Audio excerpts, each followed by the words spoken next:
Hey there and welcome. Are you a woman who is unapologetically ambitious, but you're also deeply focused on honoring God, loving your family well, and pursuing meaningful work? Well, you've come to the right place. My name is Dana Byers, and you and I are going to be fast friends. Let's get started. Hey there, everyone. Welcome back for another episode of Been There, Learned That. This is Dana Byers, and I literally just finished a coaching call, but I wasn't coaching a client. I was the client. I was getting coached. I do that pretty much every week.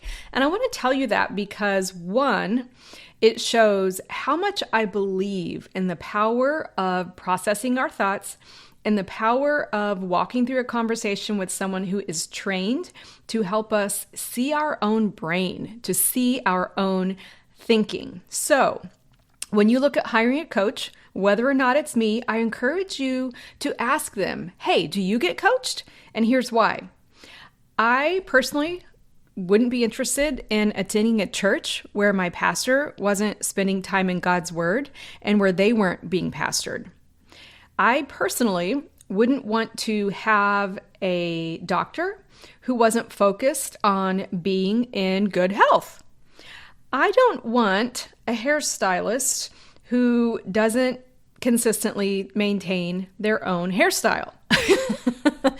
And I just think that it's really important for me to be coached so I can show up and be the best coach I can to you. So I'm really thankful for that coaching session. I did have a bit of an ouchie moment where I gained some awareness and went, oh, I've actually been operating out of something that probably isn't completely true. It's a thought that I was able to capture and work through, but it really energized me to realize that I have the ability to look at that thought without being ashamed, to address it, and to ask God to show me how can I shift the actions I've been taking so that I get the results I want to move towards that would honor God, would honor me, and would honor everyone who does life with me. So really thankful for coaching.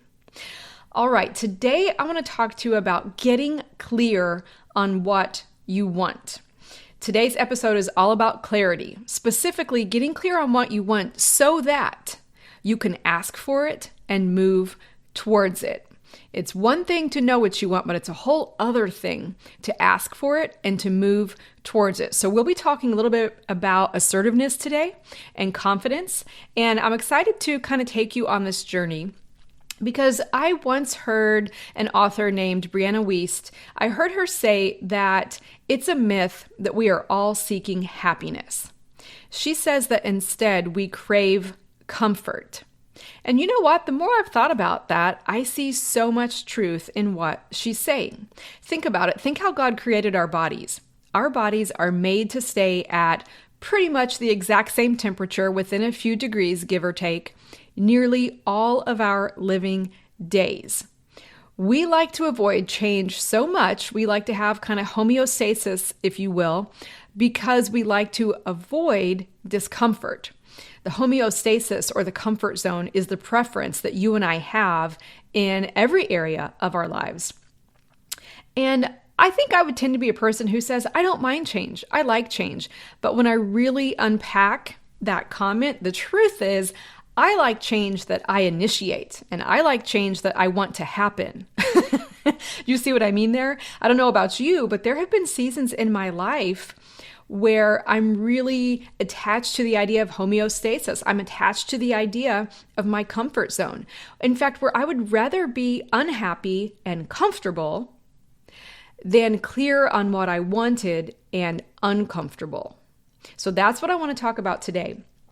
So if you didn't listen to last week's episode about how to support yourself, to encourage yourself in the Lord, and how to let Him lead your life instead of trying to control all the outcomes and all the results, please go back and do that. I straight up kind of put a masterclass out there last week about how you can stay the course in pursuing your dreams without burning out, and I want it to serve you well. I think it's going to really enhance your understanding of today's lesson, so go check out last week's episode if you haven't done that yet. So today's episode is going to take things a little bit further in the sense that it's going to help you see how to know what you want so that you can assert yourself properly on your journey towards your God-given goals. And of course, that's a caveat, but it's very important to mention there. We're not just talking about what you want, what sounds amazing. We're talking about things that you believe are in alignment with the things that God is offering you or inviting you to step into in your life. So there's a wonderful person in my life. He's been pouring into my leadership development for many years in various ways. And recently he said, you don't need certainty. What you need is clarity. And I feel like his words kind of put skin on this vague understanding that's been developing maybe behind the scenes in my life for the past few years. In fact, I've really been living out this principle, I think, by taking faith risks for many years, but having this phrase that he said, you don't need certainty, you just need clarity. That phrase has really been helpful to me personally. It's really felt very supportive to serve kind of as a guide and a reference for this is why I'm doing what I'm doing, or this is why I'm taking the approach I'm taking. So let's start off this episode with a coaching question right now, okay? I want you to think about a scale of 1 to 10. 1 is it couldn't be any lower, and a rating of 10 would be it couldn't be any higher. How would you rate your belief right now that you need certainty? So remember, the quote that my mentor said to me is, you don't need certainty, you need clarity. But that might raise a bit of a flag in your mind. So rate on your own scale of 1 to 10, 10 being very high. How would you rate your own belief today, right now, that you need certainty in your life? We don't judge the answer. You don't have to tell anyone that answer, but I want you to be really honest with yourself. And in that mindset of seeking clarity and not certainty, I want to discuss how you can improve your approach to confident assertiveness by knowing what you want. There's an extreme importance of clarity.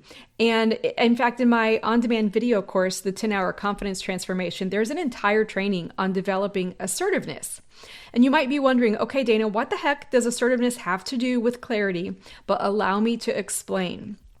First and foremost, we cannot ask for what we want if we aren't clear on what we want. And I know that sounds intuitive, but I want you to really think about it. If you're doing anything from ordering off of a menu to asking for a raise at work to hiring someone to do some landscaping at your home, you can't really ask for what you want, and you can't expect the results or anticipate the positive outcome that you have in mind if you haven't taken the time to get clear on what you want. You see, clarity is what lets us know whether or not we're achieving the goals or whether or not we're improving the situations. If we don't have that vision in mind for the end point, we won't know if we've arrived.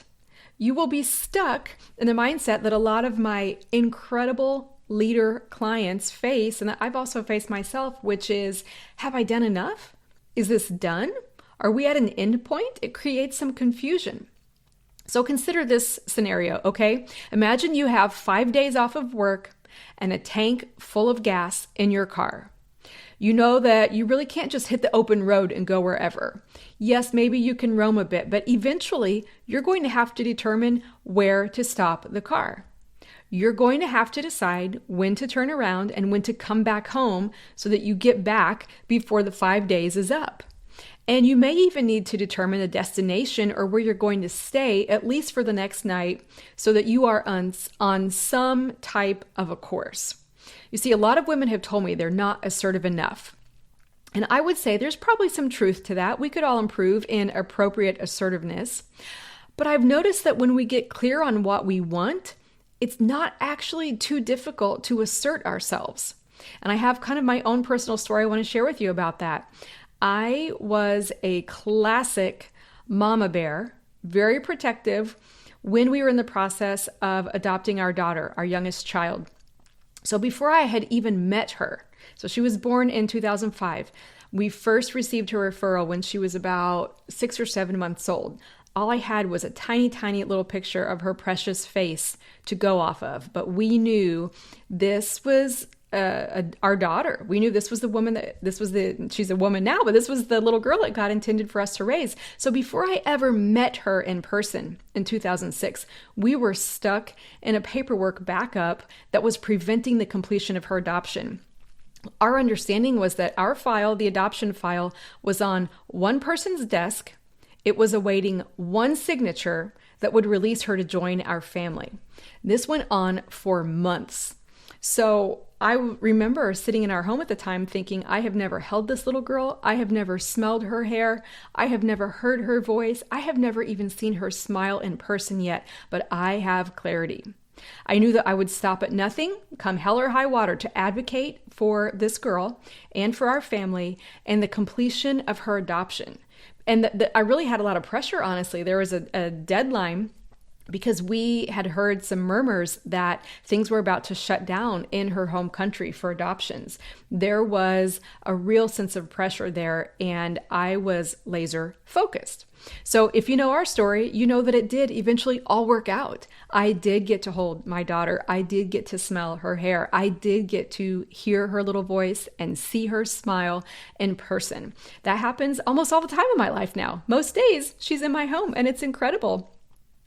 We did get that signature that we needed on her file to legalize the adoption, but it all happened because I was crystal clear on the mission and what I wanted. Now, we may have had a different outcome, which I hate to think about, but I was able to at least focus how I spent my time and energy to move towards the outcome that we were praying would come about. So my point here, and this might surprise you, so I wanted to say what my point is to make sure it's very clear. A large percentage of the need to know what you want actually comes down to one word, and that is energy. That's right, energy. When we don't know what we want, so back to that example where you have 5 days off work, you've got a tank full of gas in your car, you can drive until you get tired and experience a fine but unspectacular day. You know, you get in your car and you do it again in another random direction. What happens is you're burning fuel and time, but you may not be experiencing the full wins or the joy from that time that you have off. And I'm sharing this with you because I want you to consider how much time, how much money, how much physical, spiritual, mental, emotional energy you might be losing if you are haphazardly approaching life. See, I'm not asking you to drain yourself. Instead, I'm asking you to identify, to bravely sit down and figure out what you want, and then put your laser intensity focus on that. You can reallocate the energy that you're half-heartedly putting into perhaps mildly amusing pursuits or goals that don't really inspire you. Instead, you can shift that and focus on just the one or two things that would really change your life and maybe even the lives of those whom you impact and influence. You see, we cannot ask for what we want if we are not clear on what we want. The assertiveness, which is boldly and bravely asking for what you want, comes when you are clear on what you want. Why? Well, people don't believe us if we don't believe ourselves. You know, I was just thinking about this earlier. When I started this episode, I talked a little bit about how I got coached and why I believe so much in the experience of coaching and what it can do for those of us who want to grow and develop. That was a very easy, authentic thing to talk about. I'm passionate about it. I can be assertive about inviting women to consider getting coached, whether it's by me or someone else, because I know that's what I want. I want you to experience what I have experienced through coaching. It's very easy for me to talk about that. But, you know, to be fair, you can't be enthusiastic about everything, right? But you will have more energy for the things that you must do that aren't as interesting to you in your life. You know, maybe it's the bake sale at school. Maybe it's a volunteer role that you're in or planning something at work. You will have more energy for those things that you must do that aren't as interesting to you if you truly understand what you want, why you want it, and the possible benefits of moving towards that thing. If you understand how to get the support that you need to do it. I remember a time in my life when I had a great job, and I was passionate about a lot of it, but part of my job I really wasn't very passionate about. But one part of my job was incredibly important and rewarding to me. I was really able to connect how the actions and decisions and things I brought to that part of the role were making an impact.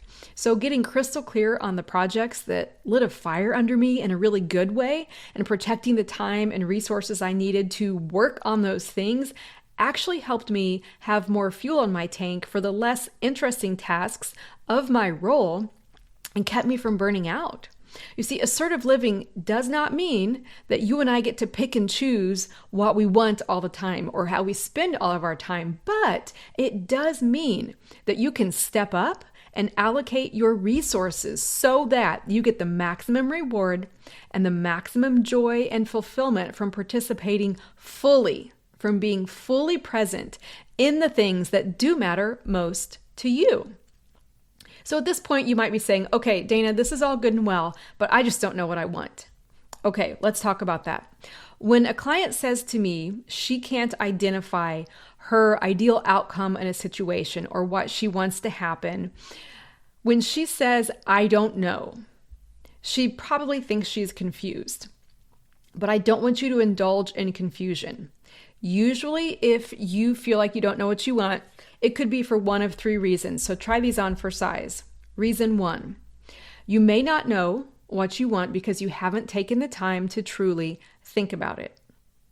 Reason 2, you may not know what you want because you might be timid, concerned, or afraid to know what would be required of you if you moved in that direction. Some things clients have said to me is they're worried about losing certain relationships, having to change jobs, having to move, or maybe even just upsetting a loved one who doesn't support the path that they've chosen. And then reason 3 is you might know deep down, but it's in conflict somehow. It might be in conflict with your values of things that people have told you are okay or not okay. For example, maybe you shouldn't work in this industry, or maybe you shouldn't earn more than a certain amount of money, or maybe you should get married when you feel that you're called to, someone has told you should be married when you feel called to be single. So deep down, you might know that it's in conflict either with your values or something you've been taught, or you just really have to acknowledge it's a pretty scary thing to do. You may not have people who've done it before, people in your community. So you allow yourself to indulge or remain in confusion because it doesn't seem likely or possible that this opportunity God has given you would be wise, correct, right, you name it. The problem with indulging in confusion, with staying in the I don't know what I want mindset, is this will absolutely poke a hole in your gas tank. You are going to lose your fuel fast. This is a path for burnout, and it's a sneaky one. Because a number of women that I've coached, and this is also part of my story in one season, I didn't realize that staying in I don't know was draining me so much. I loved my family, I loved my job, but there were a handful of decisions I was very hesitant to make because I didn't know people who had done that before, or I thought they may not completely agree. People in my life may not completely agree with it. But I've learned that showing up for others and having their backs, I can do that pretty easily. I'm sure that's probably second nature to you. If you're listening to this, you probably show up for other people and have their backs all the time. You're probably a very dependable woman. But others might be able to depend on you, but I'm asking you right now to become a woman who can depend on herself. I'm asking you to begin to show up for yourself to figure out exactly what it is that you want. So here's kind of another coaching question, and it's got some accountability behind it. When, that's the accountability part, when will you make time in the next 3 days to sit down alone with your thoughts, free of distractions? When will you do that? I'm saying the next 3 days, because by that point, this episode may have completely slipped your mind. So when will you sit down alone with your thoughts, free of distractions, and ask yourself what you truly want, particularly if there's a situation in your life that you're feeling some tension in, that maybe God's trying to get your attention? You see, freeing yourself from distractions inviting God into this process, into your thought life, and sitting with those feelings and thoughts, this is going to remove the veil of confusion you may be allowing yourself to remain under. You are not going to get certainty, but you are going to get clarity. You can sit down with an open notebook. You can just be in prayer. You can go for a long, quiet walk alone. However you connect with God, this is going to help you move towards clarity. And don't miss this follow-up question. I've already asked you when you will in the next 3 days, but here's really where the rubber meets the road. How will you hold yourself accountable to doing this in the next 3 days? You might think that sometimes you're listening to these episodes for a little bit of a pick-me-up, and I think the result of doing this exercise is going to be a pick-me-up, but I'm not here to be your best friend right now, okay? I love you, but I'm here to bring accountability because that is what I know makes a difference. So you might dismiss this, and that is your decision, but I'm going to ask you this next question. How will you hold yourself accountable to this? This is really important. If you're focused on getting certainty, that's probably never going to come in all areas of your life, but you can get clarity. God is not going to withhold it from you. So here's some ways my clients have held themselves accountable. Now, if I'm your coach and you work with me, send me an email and I can bring some accountability to you. But if you're just listening to this episode, I've still got 2 really practical ideas you could use to help yourself take this next step in faith that you will get some clarity. Tip number 1 is you could text a friend to ask you 3 days from now if you have taken the time to journal. You know she's going to text you and ask you. That's going to create some accountability that you want to be able to respond to her, yes, I did. Okay, second tip is you could write yourself a check for at least $50 to an organization that you absolutely do not want to support. I love this tip because I've done this to use it on myself.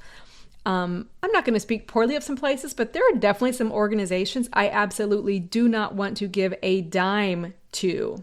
Therefore, I will write the check. Keep it on my desk. It is visible to me. If I don't do the thing I'm holding myself accountable to, this check is going in the mail. I write the check, put it in an envelope, I address it, I put a stamp on it, and I put a return address label on it. Believe me, I am willing to lose out on that stamp so that I can shred the check. That brings a lot of personal accountability to my life. So give it a try if you need something a little bit stronger than texting a friend. All right, if you want to learn a lot more about assertiveness, getting clarity, and moving in the direction of what you want and need in your life, check out my course, The 10-Hour Transformation. Thanks so much for joining me for today's episode on Been There, Learned That. I want you to take time for yourself this week to get clear on what you want. God stands ready to give you direction. You deserve that direction. You deserve that time alone, and it is going to be your first step towards making things a reality. I'll see you on the next episode. Are you a Christian working woman who is looking to boost your confidence and transform your life? Well, I have got just the thing for you. My online course, the 10-Hour Confidence Transformation, is available now. This course is designed to fit into your busy schedule and provide you with actionable strategies to increase your confidence. Plus, with your purchase, you will get access to a private monthly group coaching call where we can connect and grow together. Get all of the details right now at danabuyerscoaching.com.